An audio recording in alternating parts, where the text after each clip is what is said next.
Li bajarê Amedê pêşengeha Cotyariyê û ajaldariyê hat vekirin. Pêşengeh ji aliyê jora bazirganiyê û bi amedekariya bi navê Mezopotamyayê ve hat vekirin. Di pêşengehê de 115 kampanyayên ku toxumê xurekan, emê heywanan û makîneyên de erd ajotin û cotyariyê de tên bikaranîn beşdar bûn. Heman demî de gelek cotyar û bazirgan jî serdana pêşengehê kirin. Armanca vekirina pêşengehê berpirsên amedekar û sanî ziman. Hêviyem ev vê fuarê ev pişî pandemiye car duyem em vê fuarê çê dikin hûzanin.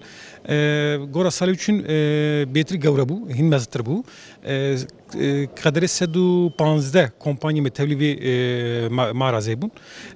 Vana cure cur bajarê Tirkî hatin. Qederê 30 bajarî Ankalvira şîrkê me hene, standê me hene. Xên dîwê jî qederê 30 zêdetir jî bajara tevlî bûn lê çêbû. Yani ji bo serdanê hatin bira. Çend şandeyê me Kurdistanê jî hatin. Vê şeklê jê wek cisrekê navbera Herêma Kurdistanê û Tirkî weka wê çêdibe. Armancek me jî ev e zaten. Em sînorê ber sînorê hev dane gerek ticaret hevkî dinê jî pêşkeve. Bazırgan û xwediyên kampanyayên alavan tînin ziman ku îsal li Tirkiye û li hemî cîhanê zuabûna erdî heye. Ev jî li ser karê cotyariyê bi neyînî bandor dike. Kirîn û firotina toxum nîne û ajotina erdan jî kêm kiriye. Heman demî de qeyrana aboriya Tirkiye jî li ser fiyetên xurek û giradan bi bandor e. Eğer gava fiyata zede nebese çiftçi işevan nexweşe. Traktör işi jî mesela Pardivan mahada egeme tiştê difrot îsal em nîvî jî nikarin bifroşin. Yani ji ber vê awê duruma çiftçiya gelek nexweşe.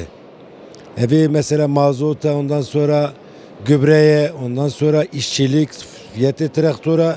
Ana mesela genelî çiftçi ana gavanê em me xeber dan dibe havîn were mazota ku zêde biye dibe em bi çawayê biçinin ji ber awê yani satış gelek sıxıntıye.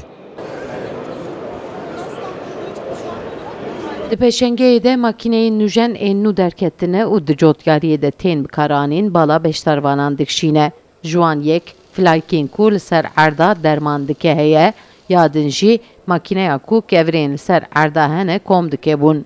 Di vê sîstemê de îlaca bi holderê zêde bi avê datê erdê telef dibe em bi ya jî ortaya radikin %30 em îlacê kêm em davêjin ew %30 jî çiftçiya re jî belaş mine ev jî olarak takviye olur. Valla bahabuna va gorî milletê derva $25,000 bandında ye juara tiştiktirne ama doları mengi zede ye 15,000 engel lê dixî dibe 360-370 milyar tabii ki insanlar hepki girantê. Baya kevra top dike. Türkiye'de an û kan bên derve Avrupa çê dike. Tu zanî kopya Avrupa girtiye. Türkiye'de ilk ve tek e. İda am bin zahmete teyberê kevra ve desta ve erdê radikir ew zahmetan nemayî. Îro canê meriya aciz bibe tê motora xwesiyar be her nav erdê xwe kevrê xwe top bike. Kevrê hûr jî û ê mezî heta 65 santîm kevra jî radike. Di pêşengehê de şandeyek ji Herêma Kurdistanê, şandeyek ji Qibrisê, Almanya û Hollandayê jî hebûn. Hin kampanya di pêşengehê de xurekên NPDVya xwarinê ji bo mala jî pêşkêşî welatiyan kiribûn. Pêşengeh wê 4 rojên din jî ji bo welatiyan vekiribîmîne. Sevda Kaplan, Kurdistan TV, Amed.